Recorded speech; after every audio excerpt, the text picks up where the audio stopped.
Electronic machine में धागे कैसे डालते हैं वो बताएंगे और इसको कैसे चलाते हैं वो बताएंगे। तो पहले रील को इसमें डाल के फर्स्ट कट निकाल के सेकंड में ले जाएंगे, फिर इसको ऊपर फंसा के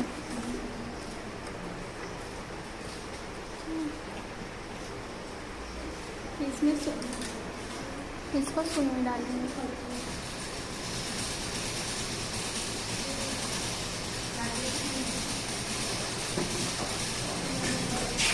सुई में डालने के बाद एक रफ कपड़ा लेके